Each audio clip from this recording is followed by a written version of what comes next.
Presidente, la ley del Servicio de Defensa Pública es una autógrafa que fue aprobada ya por este Congreso por una inmensa mayoría y, si mal no recuerdo, por unanimidad, señor Presidente.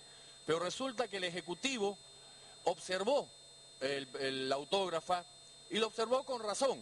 No es una crítica al Ejecutivo, sino que los argumentos expresados en una sesión conjunta con la ministra de Justicia del 24 de febrero, realmente coincidimos en los argumentos de la observación. Y dentro de ellos, el más importante era el tema presupuestal. Si esta norma entraba en vigencia al día siguiente de su publicación, iba a tener problemas de implementación, porque no estaba dentro del presupuesto 2009. Por ello, la ministra plantea que la norma entre en vigencia a partir del 1 de enero del 2010, para que desde ya pueda considerarse las partidas presupuestales que su implementación requiere. Ese es el fondo y la razón principal de la observación con la cual la Comisión de Justicia ha convenido. Además de ello, hay algunas otras razones menores que también hemos coincidido, como por ejemplo la condición de los defensores de oficio existentes. Al derogarse implícitamente la ley vigente del Servicio Nacional de Defensa de Oficio, no quedaba claro en la norma cuál iba a ser el destino de estos servidores. En consecuencia, se está haciendo la modificación correspondiente. Tampoco se hizo alusión a los consultores jurídicos gratuitos, pese a que actualmente existen 22 y vienen cumpliendo una abnegada labor. Entonces se le está incorporando también a la defensa pública. Hubo un error material en el sentido de que los aranceles, de acuerdo a la autógrafa, se establecerían a través de resolución ministerial, mientras que la 11ª disposición complementaria se establece su aprobación mediante decreto supremo, que no es lo correcto. Ante estas observaciones, señor Presidente, la Comisión de Justicia, por unanimidad, ha visto por conveniente hacer suyas. Sin embargo, no sería un allanamiento porque implica modificaciones como la del artículo 16. En consecuencia, solicitamos por su intermedio tomar el predictamen como un nuevo texto y someterlo a la representación nacional con esas características para su debida aprobación y que no haya ningún inconveniente de carácter normativo. Gracias, señor Presidente. Congresista Zacieta. Sí, señor Presidente. Solo para alentar a la representación nacional la aprobación de este proyecto de defensa pública, que como lo habíamos dicho, el objetivo era que pudieran los últimos, los más pobres, los más vulnerables, tener acceso a una asesoría legal de calidad. Este es un sueño hecho realidad, a lo cual yo como coautora del proyecto, señor, me siento sumamente complacida. Invito a todos a dar una muestra adicional que el Congreso de la República sigue pensando en los que menos tienen y que es la voz de todas las fuerzas del país que quizás con sus vaivenes muchas veces no se comprende la labor del congresista, pero que hoy día con la aprobación por unanimidad de este sistema de defensa pública estaremos dando el inicio a una gran revolución en el buen sentido de la palabra de la justicia en el país. Muchas gracias, señor presidente. Gracias, congresista. Muchísimas gracias. Bueno, creo que se está confundiendo los términos.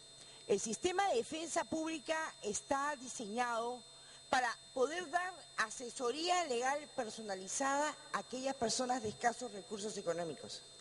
Este servicio de defensa pública está bajo la tutela del Ministerio de Justicia, cosa diferente de los abogados de oficio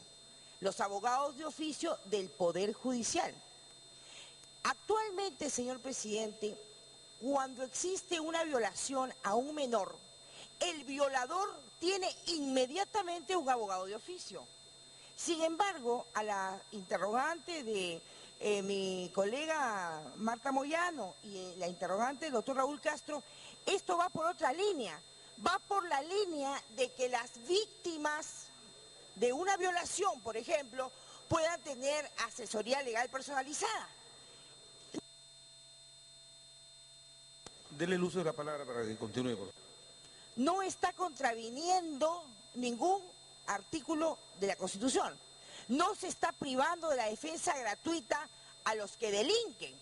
Lo que se está ampliando es que aquellas personas, por ejemplo, aquella persona que necesita una asesoría legal gratuita y no tiene recursos, pueda tener este servicio de defensa pública que va dirigido y focalizado a las personas de menos recursos, sin desconocer que seguirán persistiendo los abogados de oficio del Poder Judicial, los cuales son los que asesoran a los inculpados que no pueden tener un abogado. Muchas gracias al congresista Raúl Castro por darme esta oportunidad de interrupción.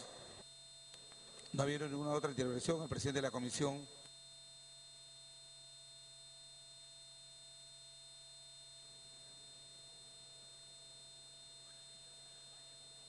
Gracias, señor presidente.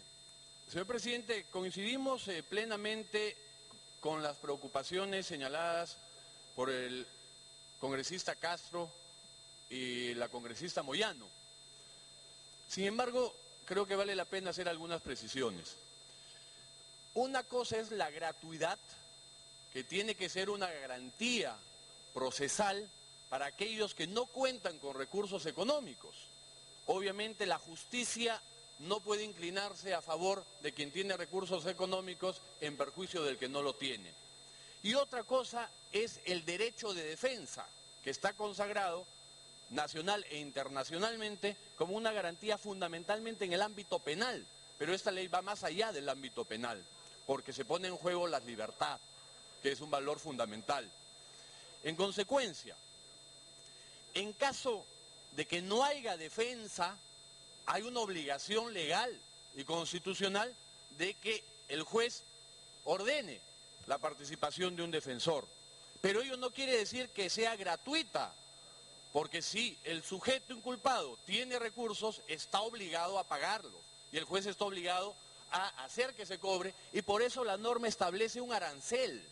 Hay un arancel que debe pagarse para quien hace uso de la defensa pública y tiene recursos. En consecuencia, la preocupación es absolutamente válida, pero a nuestro entender, señor presidente, está garantizada en el artículo 2, que me permito leerlo. El servicio de defensa pública tiene por finalidad asegurar el derecho de defensa, proporcionando asistencia y asesoría técnico-legal gratuita en las materias expresamente establecidas a las personas que no cuenten con recursos económicos y en los demás casos en que la ley expresamente así lo establezca. Esos demás casos que la ley lo establezca justamente están referidos no a un tema económico, sino a un tema de derecho fundamental, que es el derecho de defensa. Pero en el supuesto que el artículo 2 no sea suficientemente explícito, recogemos igualmente la iniciativa para incorporarlo en el artículo 3, inciso C, referido a la gratuidad, con el inciso E, con el siguiente texto, señor presidente. La defensa pública es un servicio que se presta en forma gratuita para quienes acrediten no contar con recursos económicos.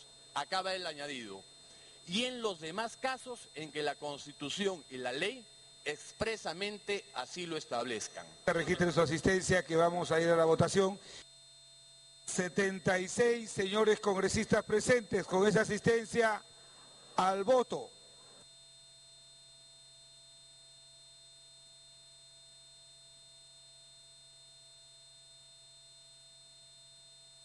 ...74 votos a favor, 8 en contra, 1 abstención. De conformidad con el artículo 78 del reglamento, ha sido aprobado en primera votación y necesita segunda votación. Señor presidente, solicito se exonere de segunda votación. Gracias. Se va a votar con la misma asistencia la exoneración de la segunda votación. Al voto. 62 votos a favor, 17 en contra, 3 abstenciones. Ha sido exonerado en segunda votación.